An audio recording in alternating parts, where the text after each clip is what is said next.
আসসালামু আলাইকুম রহমতুল্লাহি ওবরাকাতু ইন্নাল হামদুলিল্লাহ ওয়াসসালাতু ওয়াসসালামু আলা রাসূলিল্লাহি ওয়া বা'দ। আজকে আলোচনা করব, আমরা অনেক সময় সমুদ্রে লঞ্চে ভ্রমণ করি, ভ্রমণের নিরাপত্তা লাভের জন্য আমল চাই। অনেক লঞ্চ আমাদের সামনে ডুবে যাচ্ছে, অনেক ফেরি ডুবে যাচ্ছে, লঞ্চের মধ্যে গাড়ি উঠতে গিয়ে গাড়ি পানিতে পড়ে যাচ্ছে।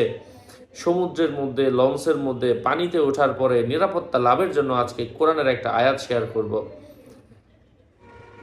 আলোচনা বুঝতে সাথেই থাকবেন। এখনও যারা চ্যানেলটি সাবস্ক্রাইব করেননি, সাবস্ক্রাইব করতে ভুলবেন না। ভেরিফাই চ্যানেলের ডিসক্রিপশন বক্সে ক্লিক করলে পেজ এবং আইডি আসবে।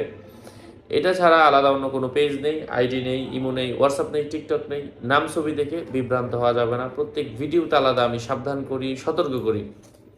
সম্মানিত পেয়ারা হাজিরিন, এই আমলটা করলে ইনশাল্লাহ এই আমলটা করলে আপনি যদি এই আয়াতটা 3বার পাঠ করে লঞ্চে ওঠেন, সমুদ্রে ওঠেন, জাহাজে ওঠেন, তারপর আবার 3বার উঠে জাহাজে ওঠেন, ইনশাল্লাহ নিরাপত্তার সাথে আল্লাহ পাক আপনাকে সমতল ভূমিতে আবারও ফিরিয়ে দেবেন ইনশাআল্লাহ।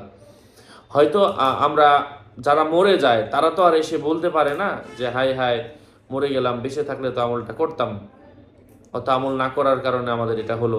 করলে ভালো, আল্লাহ পাক নসিবে যেটা লিখে রেখেছেন সেটা তো হবেই, তবে আমল চালিয়ে গেলে অবশ্যই ভালো।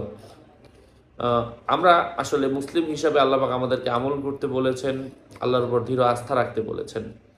আয়াতটা বলে দিচ্ছি, আউযু বিল্লাহি মিনাশ শাইতানির রাজিম, বিসমিল্লাহির রহমানির রহিম।